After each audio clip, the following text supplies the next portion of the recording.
चौड़ाई। ठीक, यस। तो ये लंबाई है, लंबाई के सामने लंबाई, और ये चौड़ाई है, चौड़ाई के सामने वाला चौड़ाई। अगर मान लो लंबाई 5 मीटर है, तो अगर ये 5 मीटर है तो इसके ऊपर वाला क्या है लंबाई, ये भी 5 मीटर होगा।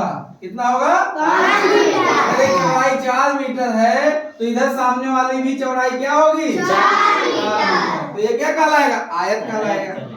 अब दूसरी चीज, आयत में होता क्या क्या है, हम इसका परिमाप निकालते हैं, इसका क्षेत्रफल निकालते हैं। तो परिमाप कैसे निकालेंगे भाई? चलो देखा जाए आयत का परिमाप। आयत का परिमाप क्या होता है, कोई बताएगा? परिमाप, परिमाप शब्द से कुछ बताओ, परिमाप क्या होता है मुबारक? आयत का परिमाप, परिमाप मतलब होता है ये जितनी भुजाएं हैं, अगर इसमें 4 भुजाएं हैं तो 4 भुजाओं को जोड़ लो, वही उसका परिमाप हो जाएगा। ठीक, अगर मान लो त्रिभुज होता है, त्रिभुज में कई भुजाएं होती हैं? 3 भुजाएं होती हैं। अब कोई कहे कि इसका परिमाप बताओ, तो परिमाप मतलब क्या है? सभी भुजाओं को जोड़ लो।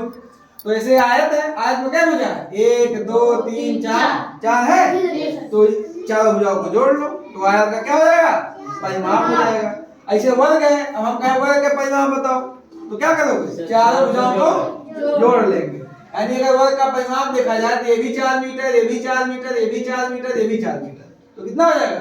4 4 8 4 12 4 16। अगर इस वर्ग की एक भुजा मान लो 4 मीटर है, वर्ग की एक भुजा अगर मान लो 4 मीटर है, तो इस वर्ग का परिमाप क्या हो जाएगा? तो इस वर्ग का परिमाप क्या हो जाएगा? 16। क्यों 16 होगा? अभी हमने बताया ना कि परिमाप, परिमाप मतलब जितनी भुजा उसको जोड़, सीधा सा। तो भाई इसमें देखो 4 metre plus 4 metre plus 4 metre plus 4, तो 4 4 8 4 12 4 16 क्या मीटर? 16 मीटर। इसका क्या हो जाएगा? परिमाप। अब इस आयत का परिमाप क्या हो जाएगा? अब इसमें भी मान लो हमने कहा आयत का परिमाप, तो हमने कहा भाई 4 भुजाओं को जोड़ लो। चलो हम यहाँ शुरू करते हैं। तो पहला क्या है? लंबाई धन चौड़ाई धन लंबाई धन चौड़ाई। ठीक, अब लंबाई क्या है? 5 मीटर, चौड़ाई क्या है? 4 मीटर, फिर लंबाई क्या है? 5 मीटर, फिर चौड़ाई क्या है? 4 मीटर। जोड़ लो, 5 4 9 9 5 14 14 4 18 मीटर। यानी इस आयत का परिमाप क्या आ गया? 18 मीटर। अब यहाँ एक चीज और देखो, एक लंबाई यहाँ है, एक लंबाई यहाँ है, एक चौड़ाई यहाँ है, एक चौड़ाई यहाँ है। यानी लंबाई क्या बार है? 2 बार है, और चौड़ाई 2 बार है, नहीं है? इसका मतलब हम इसको इस तरीके से भी लिख सकते हैं कि 2 गुणे लंबाई और धन 2 गुणे चौड़ाई। लिख सकते हैं कि नहीं लिख सकते हैं? बताओ। अरे भाई लंबाई 2 बार है तो 2 गुणे लंबाई, चौड़ाई 2 बार है तो 2 गुणे चौड़ाई लिख सकते हैं। अब अगर हम यहाँ से 2 बाहर कर लें तो क्या हो जाएगा? लंबाई 2 बाहर आ गया और लंबाई और प्लस चौड़ाई आ गया कि नहीं आ गया?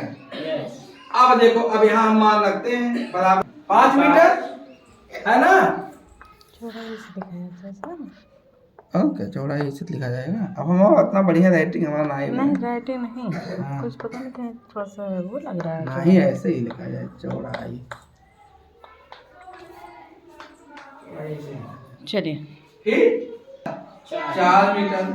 अब जोड़ लो, 2 बाहर कर लो, 5 4 9 मीटर। तो बाहर का मतलब क्या हो गया? 2 गुणे 9 मीटर, यानी 9 दूनी 18 मीटर। देखो यहाँ भी 18 आया था और यहाँ भी 18 आया नहीं आया? क्लियर है? क्लियर। तो चाहे इसको इस तरीके से लगाओ, चाहे इस तरीके से लगाओ, कोई दिक्कत किसी को? समझ में आ गया? पक्का? फिर से बता देना का परिमाप है। तो परिमाप मतलब 4 भुजाओं को जोड़ लो भाई। ठीक, यानी 4 भुजाओं क्या?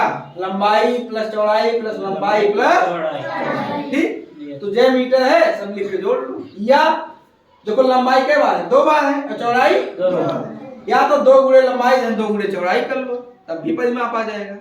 ठीक, अब ऐसे वर्ग में है वर्ग का परिमाप देखो, हमने कहा परिमाप मतलब चारों भुजाओं को जोड़ो, तो 1 2 3 4 metre plus 4 metre plus 4 metre plus 4, यानी जब एक ही भुजा को कई बार जोड़ा गया, वर्ग क्यों? क्योंकि वर्ग की चारों भुजाएं बराबर होती हैं। अगर एक भुजा दिया है 5 मीटर तो समझो वर्ग की सभी भुजाएं कै मीटर की हैं? 5 ही मीटर की हैं। ठीक है। अब या इसको ये भी लिख सकते हो कि वर्ग का परिमाप बराबर 4 गुणे भुजा, 4 गुणे भुजा।